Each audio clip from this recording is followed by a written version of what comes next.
عزیز طلبا، آج کے اس لیکچر میں آپ کو خوش آمدید کہتے ہیں۔ زر کے اس ٹاپک میں جہاں ہم نے زر کی تعریف پڑھی، زر کی اقسام پڑھی،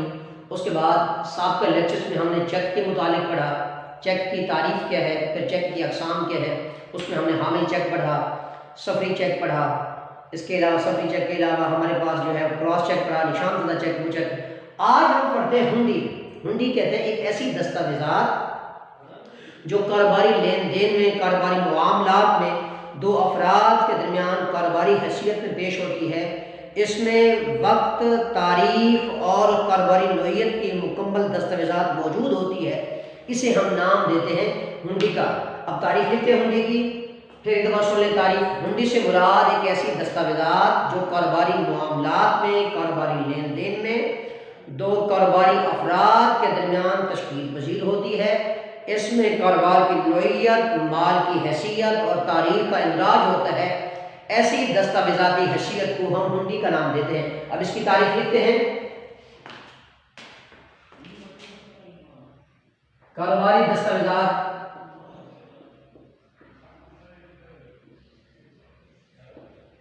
کاروباری لین دین کا ایسا باقاعدہ ریکارڈ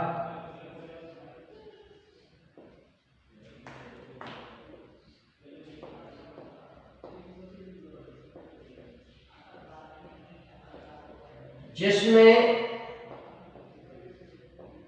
کاروباری افراد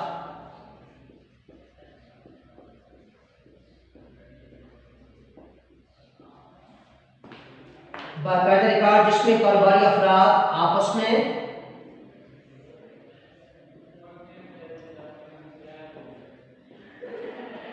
خرید و فروخت کے عنصر میں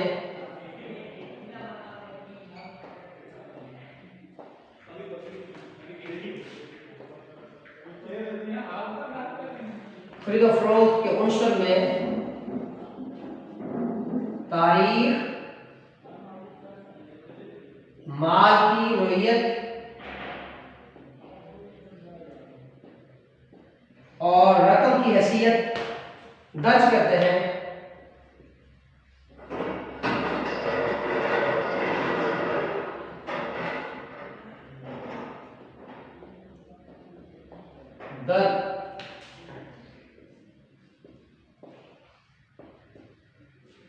اسے ہم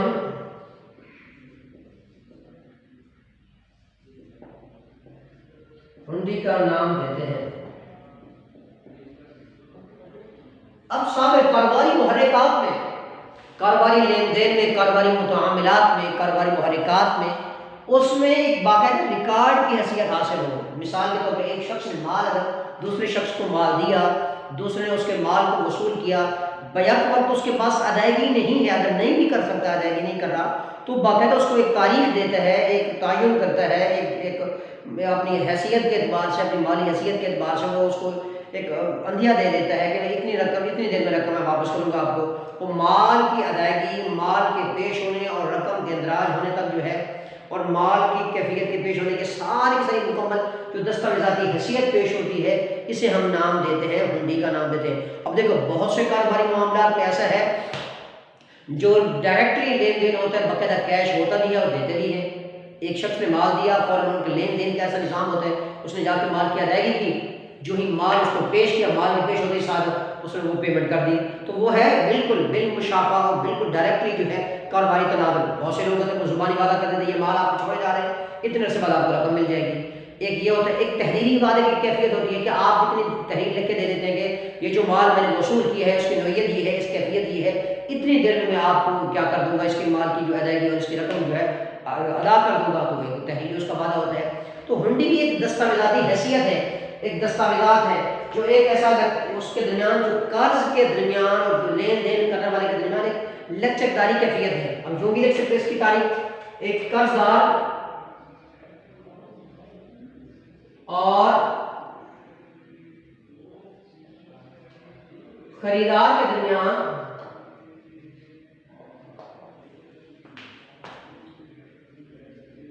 قرضدار اور خریدار کے درمیان معاشی حیثیت کا ایسا عنصر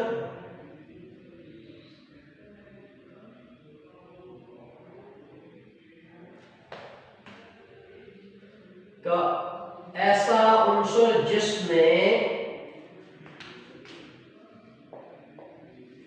میں مال کی ادائیگی اور دیگر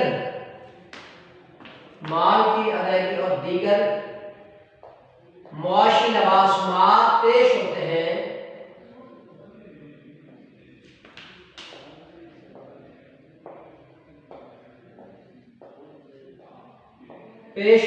اسے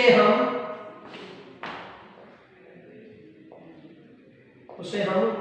ہنڈی کا نام دیتے ہیں۔ اب اس میں ایک لچکدار نظام، اس کا مطلب یہ ہے ایک لچکدار نظام ہوتا ہے، غیر لچکدار نظام۔ لچکدار نظام یہ ہے کہ جس میں خریدنے والے کو بھی پتہ ہے اور بیچنے والے کو بھی اندازہ ہے،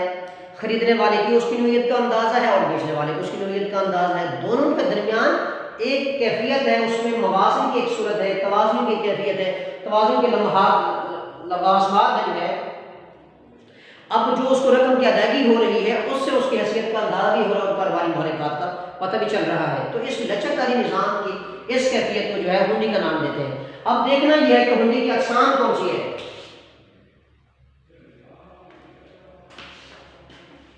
اب ہنڈی کی اقسام میں سب سے پہلے درشنی ہنڈی، اس کے بعد پھر مدتی ہنڈی،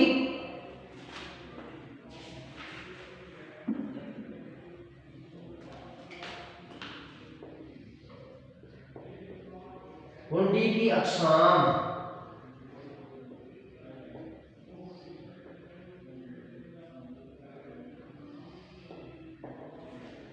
نمبر 1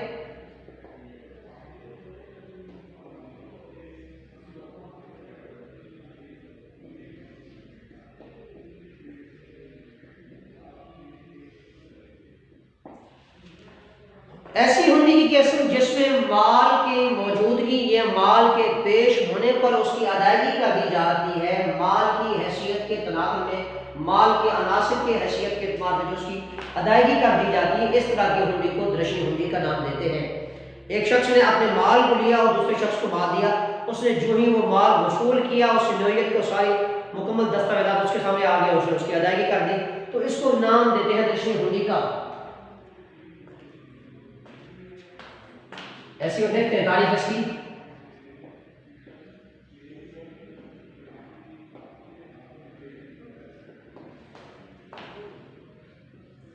ایسی ہنڈی جس میں مال کی ادائیگی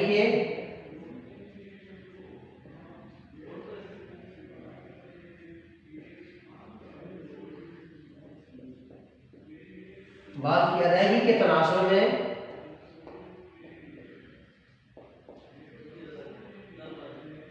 بر وقت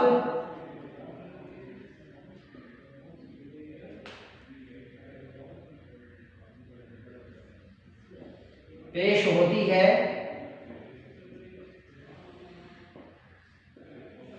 ایسی ہنڈی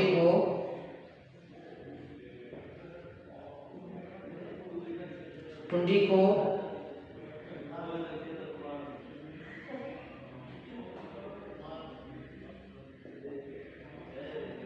درشنی ہنڈی کا نام دیتے ہیں۔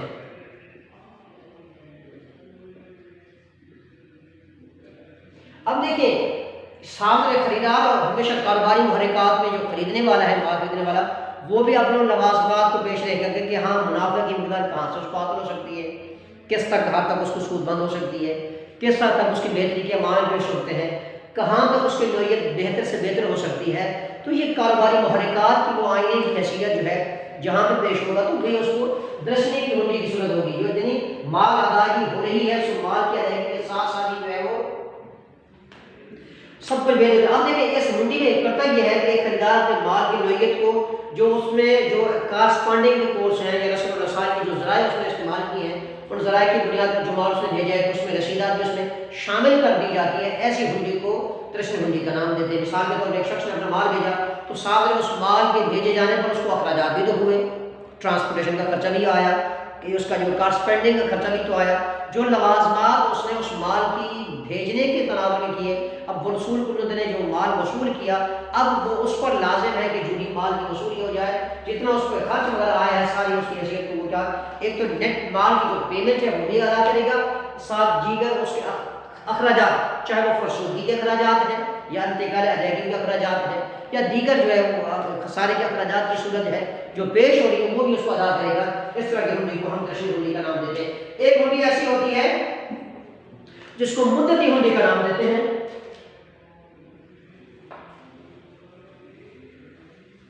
اب اس کی تعریف لکھتے ہیں، مدتی ہنڈی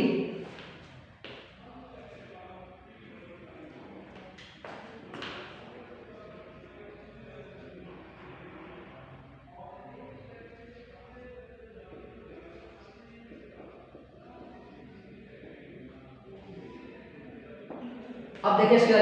ایسی ہنڈی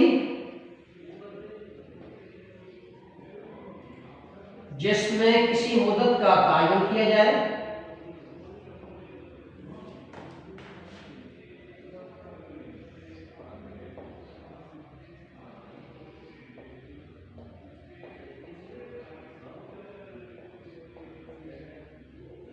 جس میں مدت کا تعین کیا جاتا ہے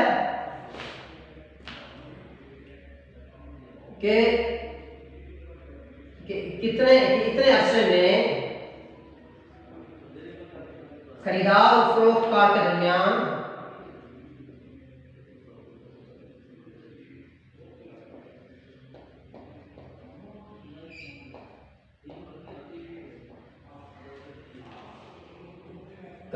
درمیان مال کی نوعیت پیش ہوتی ہے،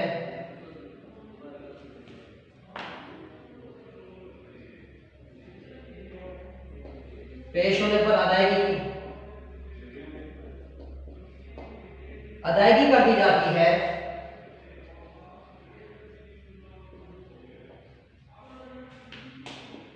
کر دی جاتی ہے، اسے ہم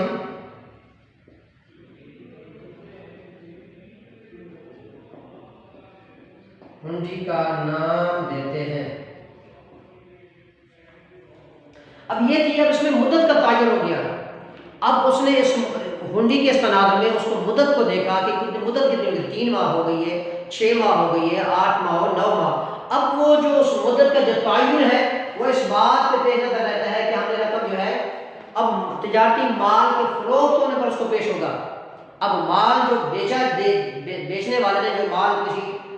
خریدار کو دیا مال، اب وہ ہمیشہ مال کی اس کیفیت میں انتظار کرے گا، دیکھے گا کہ مال کی نوعیت کتنی خرچ ہوئی ہے، کتنا بیچا گیا ہے، اس کی پرسنٹیج ہے، اور سارے کاروبار جو ہے کرنے والے شخص جو ہے یک لفظ اس کے ادائیگی تو نہیں کر دیتے نا، مال کی ادائیگی کے تناظر میں، مال کے پیش ہونے کی حیثیت میں ہمیشہ اس بات کو پیش نظر رکھا رہتا ہے کہ مال کی جو طلب کا انحصار بھی ہے یا نہیں ہے۔ جس طرح طلب کے انحصار تھے، طلب کے معینات تھے کہ لوگوں کی اس مال کی جو نوعیت ہے وہ ایکسیپٹیبل بھی ہے، کہیں اس کا متبادل نظام تو موجود نہیں ہے، اس کا نیم البدل ہے، اس کی حیثیت تو نہیں ہے، نیم البدل کے ساتھ ساتھ اس کی اثر پذیر کا نوعیت بھی شامل ہے، یا اس کو لوگ قبول کرنے کو تیار بھی کتنا ہے۔ تو مال کی ادائیگی اور فروخت کار کے درمیان جو ایک مدت کا تعین کیا جائے گا، مدت کے تعین کی اس کیفیت کو ہم نام دیں گے مدتی ہنڈی کا نام دیتے ہیں۔ اب دیکھنا یہ ہے کہ جو مدتی ہنڈی کا جو تناظر ہے وہ کفاتوں کی صورت میں کیا ہے، کفاتیں کیا ہے ہوں گے۔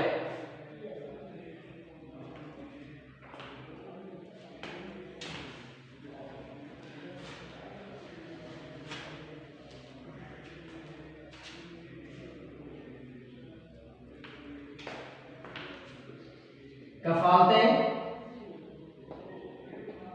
کاروباری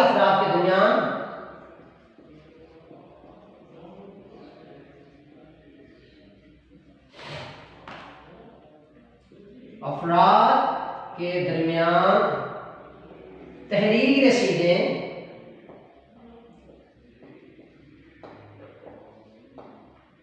جو کاروباری عوامل میں پیش ہوتی ہیں،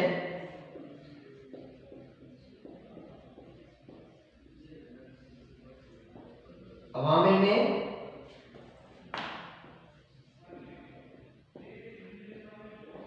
پیش ہوتی ہے، اسے ہم